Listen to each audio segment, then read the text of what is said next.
So, what is up guys? It's your boy Falcon and today we are back with another YouTube video. So today guys ay nandito tayo sa isa na naman panibagong video dito sa Ross Legacy. So kung makikita nyo guys, nandito tayo ngayon sa kanilang lobby at isa tayo sa mga masiswerte nakakuha ng early access dito sa game nila.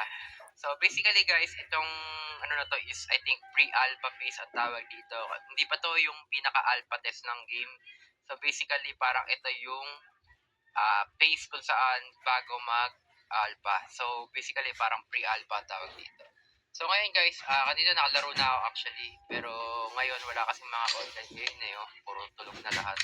So, ngayon, ang gagawin natin is mag-explore muna tayo dito sa may lobby. So, tignan natin kung ano yung mga nandito. So, siguro, umpisahan natin dito sa store.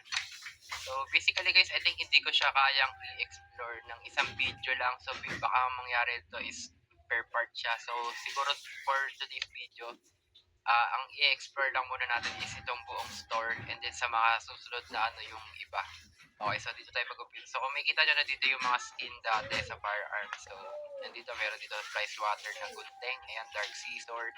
Tapos nandito yung isa pang variant niya na kulay red lang. So, basically, ang pinagkaiba na dito yung design tsaka yung kulay. And then dito meron ditong crowbar, chain axe. Tapos meron ditong right shield. Ayan, yung level 3. Hell Reaper, and then meron dito skin ng Barret, Simple Tech, tsaka ito AR-15 din. So parang minimalist skin to.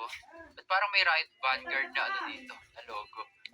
I don't know man, bakit may red na ganun. Kasi di ba bang ganun logo sa Riot yun? Yung Vanguard ng Riot. Anyway, meron dito Price Water, Curse Cross, ayun yung name niya. And then meron ditong Crowbar, Dragon Spear, tapos ito, Shield, Rhino Fighter, level 3. Tapos ito, EN94 Void Star. Naalala ko merong ganito yung isang account ko eh. Yung skin na to.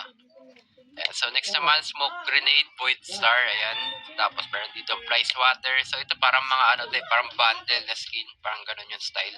Tapos nandito meron dito mga mech skeleton na skin. So ito meron dito level 3 na shield.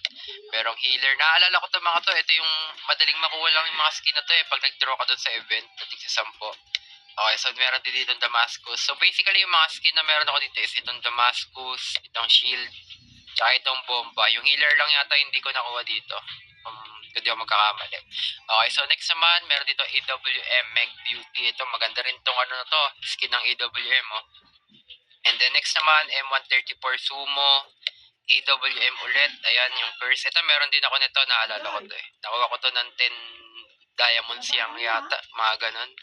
And then meron ditong Damascus Knife, Crowbar, ito Digital Grenade. Ito yung time kung saan ano eh, naglalagay na rin sila ng skin sa mga bomba. Anyway guys, itong version ng Ross na to I think is February 2021. So basically, lahat ng skin dito mula nung February 2021 ay nandito. Ayan. So ito meron ditong Katana, Price Water. Tingin ko mga part ng ano to eh, 2020 na yung mga skin na to. Pandemic days, grabe, nakakamiss. So ito naman, meron dito AKM Bushido. Meron dito Minotaur na Vector. Ito naalala ko rin to, mga skin na to. 2020 nga to. Yan. Tapos ito M14, EBR na ano, Alien na skin. Anyway, dito meron dito AWM Flaming Drake. Ito naalala ko sa skin na to, yung kay Jason eh. Kasi ginagamit ni Jason tong ano na to. Yung skin na to. Okay, so next, AKM Scalfear. Ayan, kumikita natin. And then meron dito Price Water Chillax. So kung makikita nyo, nakalagay dito sa may ano, Price Water. Tapos dito naman, Damascus Knife. So grabe. I think sa Ross na mismo yun na error. Kasi parang ganun talaga yung lumalabas nung dati. Ayan. So dito naman, meron dito Gatling Frost Dragon. Okay, so next naman, MP5 Bone Gun. Naalala ko yung mga skin na to. Etong part na to, tingin ko mga 2019 na to. Ito nga pala. Ito mga ACR na to. 2019 to, kung di ako magkakamali, naalala ko rin to eh. Back in 2019. So, dito naman meron ditong Evil Tech AKM, AWM Geisha. Ito maganda rin to, pink na skin. And then, dito naman, Thunderbolt EN94. Ito mga December, ano na to, 2019. Naalala ko nga talaga to, legit. Yan, tapos ito yung Pampasko na WRO eh. Nung nilabas sila dati, Christmas 2019 update. Next, QBC Dead Bite. Draw ko na